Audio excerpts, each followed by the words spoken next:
Muito bem, hora de falar sobre cultura aqui no nosso Boa Tarde Cidade, uma série de projetos fantásticos que são desenvolvidos pela Gaveta Criativa. Tenho um prazer de receber aqui no estúdio a Ana Bertolina e também a Misha Miranda, ambas produtoras culturais fazem parte do Gaveta. Como é que vai, Ana? Tudo bem? Oi, boa tarde, muito prazer, muito obrigada mais uma vez por abrir esse espaço pra gente, Paulo. Boa tarde, público que está nos ouvindo.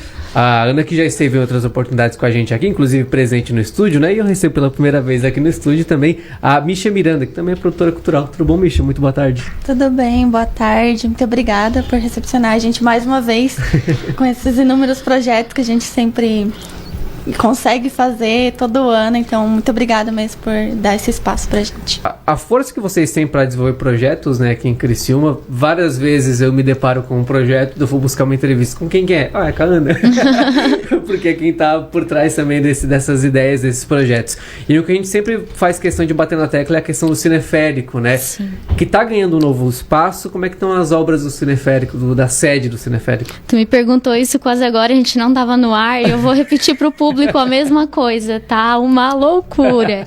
Mas é uma loucura boa, né? Necessário que a gente crie o caos para que esse caos se organize. Então, a gente teve que desmontar todo o espaço. Enfim, né? O cineférico, ele fica na sede também do Nunca Pare de Sonhar. Eles cederam uma salinha pra gente fazer a nossa sala de cinema. E aí que tanto o cineférico quanto o Nunca Pare de Sonhar foram contemplados pelo Prêmio Cultura Viva, do Plano Nacional Aldir Blanc do nosso município. Então, é uma reforma dupla. É uma reforma para o cineférico e uma reforma para o Nunca Pare de Sonhar, né? Para quem não conhece, o Nunca Pare de Sonhar é um projeto social que fica localizado no bairro Renascer, atende 100 famílias, cerca de 160 crianças, servem janta todos os sábados para essas famílias, e a gente se deparou, né, o universo colocou o Nunca Pare de Sonhar no nosso caminho. A gente iniciou com as aulas de teatro lá, que a gente já vai falar daqui a pouco, e agora se torna a sede do cineférico. Estamos lá construindo agora uma sala de cinema, uma grande conquista, a gente está muito feliz, porque a gente começou o cineférico fazendo ele na rua, porque não tinha lugar, então era sempre aquele medo de, vai chover, não tem aonde colocar, vai molhar a pipoca. Então agora a gente tem do tempo, né? E agora a gente vai ter esse espaço que também é um espaço de pertencimento para essas crianças, né? Muitas delas nunca tiveram acesso ao cinema, né? E isso começou, e o cineférico começou como uma proposição dessas crianças, né? De, Pro, a gente nunca foi no cinema, teria como um dia tu trazer uma televisão aqui e a gente fazer uma noite de cinema, de terror, contar histórias. E aí que a história do cineférico nasce assim, né? Eu fui pra casa esse dia com isso, assim, com esse incômodo, porque gera uma coceira e um sentimento de o que eu vou fazer, né? Até a gente fica desesperado. Tão trivial, né? Que assim, ir ao cinema, que pra gente pode ser de um cotidiano absurdo, para as crianças não. Isso. Se eles não vão até o cinema, a gente faz o cinema chegar até eles. Bem assim. E foi assim que iniciou, né? O nosso coletivo, juntos, pensou em como que a gente poderia proporcionar esse acesso a eles. E aí que abriu o Prêmio Catarinense de Cinema e a gente pensou, vamos colocar uma proposta de cineclube? Passou no Prêmio Catarinense de Cinema em 2022, fomos contempladas novamente no ano de 2023 e em 2024 a gente ganhou o Cultura Viva, né, para fazer essa sala de cinema. Misha, fala pra gente, né, pra quem não conhece tanto o cineférico assim, a gente já falou em outras oportunidades, mas o que exatamente é esse projeto e como que ter uma sede própria também contribui para a qualidade dele, né, para o desenvolvimento desse projeto? Como a Ana falou, né, a gente começou ali na rua, tendo que esperar anoitecer para que fique um escurinho para poder projetar. Ali. Então agora essa estrutura vai ser maravilhosa, porque a gente está pensando inteiramente assim para trazer o cinema para eles, né? Então é a sala toda pensada, o som todo pensado, a projeção de maior qualidade, a pipoqueira, Então, para trazer esse conforto, essa experiência para eles também, né, de um cinema. E a gente traz, as últimas edições do Cineférico foram sobre temas sobre cinema nacional. Legal. Produzido majoritariamente por pessoas pretas, então a gente prioriza isso também. Daí agora a gente já está começando a pensar outras ideias também de cinema, ouvindo o que as crianças, porque ela tem muita criança, o que as crianças querem ver também, né, no cinema. Se for preciso colocar uma Barbie, que eles nunca foram no cinema assistir uma Barbie, vamos colocar uma Barbie então para eles assistir. É nesse caminho assim, sabe? E até como a gente disse, né, é algo que parece tão comum pra gente, a oportunidade de ir ao cinema, ver um filme, mas que para essas crianças faz toda a diferença. Imaginem que, né, tendo acesso a esse tipo de cultura, o que é que não garante que essas crianças daqui a 10, 5, 15 anos também não vão estar produzindo, né? Tudo parte de uma inspiração, no fim das contas, né? Inclusive, vai falar? Exatamente, assim, o Cineférico, ele nasce como uma proposta de cineclube, mas ele tem a sua primeira expansão com as rodas de conversa, né? Porque para quem não conhece, o cineclube, ele é composto pela exibição e pelas rodas de conversa. Na primeira edição a gente fez nesse modelo de exibição e rodas de conversa, mas a gente sentiu nas rodas de conversa que os participantes, eles não se sentiam muito livres assim para falar sobre as temáticas. E aí na segunda edição a gente mudou as rodas de conversa para aquelas batalhas do conhecimento, batalhas de rima, que a gente trata, batalhas do conhecimento. Então, os participantes, eles batalham dentro da temática do filme. E isso virou, assim, uma febre. Todo mundo quer participar da batalha, todo mundo quer escutar o filme para se sair melhor na batalha. Então, a gente uniu o útil ao agradável. E aí, falando dessa questão sobre futuros, né, produtores, a gente também trouxe nessa segunda edição, juntamente com as batalhas, um outro projeto que vem anexado ao Cineférico. A gente chama ele de polvo, né, que ele tem vários tentáculos, ele vai crescendo e vai se desenvolvendo. E esse outro projeto é o Garagem Elíptica, com o instrutor Jonathan Prudêncio, que trabalha com audiovisual já há muito tempo aqui na região.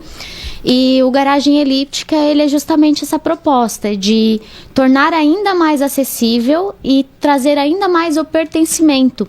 Porque a gente imagina, né? São crianças periféricas que nunca tiveram acesso ao cinema. Quem dirá colocar a mão numa máquina fotográfica, saber como se posiciona uma luz, saber como se coloca uma lapela. Então, essas oficinas de audiovisual proporcionam isso para as crianças. Porque a gente quer que daqui, sonhando alto, 5 anos no máximo, eles já tenham as suas próprias produções para exibir no seu próprio cinema. Legal. E que eles possam trabalhar nas batalhas de rima as próprias temáticas que são deles, né? Porque aqui estamos falando duas brancas, né? Somos duas brancas, embora periféricas, com histórias de vida muito fortes. Ainda assim, somos duas brancas. Eu moro no Rio Maine e vou fazer cinema lá no Renascer. Mas ainda assim, sou uma branca falando sobre isso. Então, fazer com que eles tornem essas narrativas e tenham esse pertencimento, esse lugar de fala, de colocar na tela de cinema o que eles querem falar, é muito importante. Tem o nosso projeto de teatro, né? E a gente, nessa proposta de teatro, a gente trabalha o Teatro do Oprimido, de Augusto Boal. E aí, num desses encontros, a gente perguntou para eles, né? O que te dói aqui dentro da comunidade? O que tu gostaria de falar? E são temáticas como violência policial, saneamento básico, opressão, racismo, homofobia. Então, imagina tudo isso sendo filmado, dirigido, editado e projetado por essas crianças, né? É uma janela da vida, né? A gente diz, né? A gente tá ali como aprendizes, né? Ao lado deles. Então, é uma oportunidade para eles, mas muito mais pra gente de aprendizado, né? E de se colocar também no lugar, né? E também sobre a economia criativa, né? Porque ali eles aprendendo a filmar, a editar, isso pode gerar emprego para eles também. Então também foi pensado nesse sentido.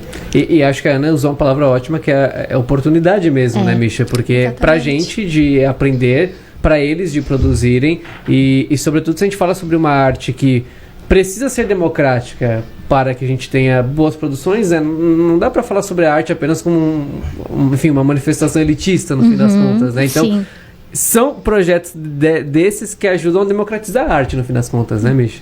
Exatamente. Esse é um dos nossos propósitos, que a gente sempre pensou nisso, né?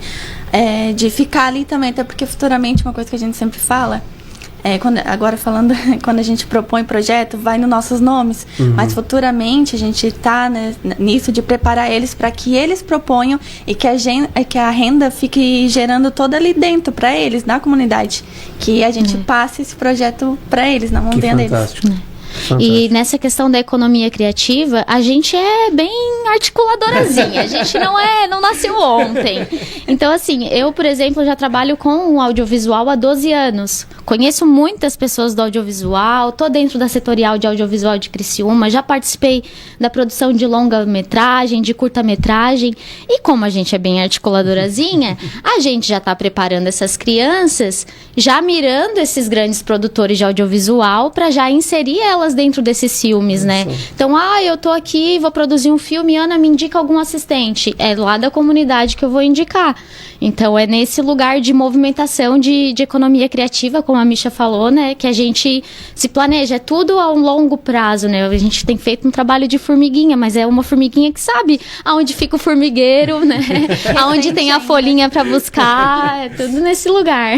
E olha a importância dessas pontes, né? São essas pontes que vão fazer a diferença no fim das contas, né, Ana? Se a gente olha para longo prazo e, enfim, imagine quantos diretores, produtores fantásticos estão lá só aguardando o espaço deles terem mesmo essa oportunidade, atores, atrizes também. Então, Criciúma tem a ganhar, eles têm a ganhar, Santa Catarina tem a ganhar, enfim, é um projeto fantástico. Fantástico. Gente, muito obrigado pela participação de vocês. Eu sempre faço questão de trazer os projetos da Gaveta aqui pro programa e de outras também produtoras, porque muitas pessoas que estão em casa nem entendem o quanto de cultura bacana, sensacional sendo produzida aqui, né? Em Criciúma, na nossa região.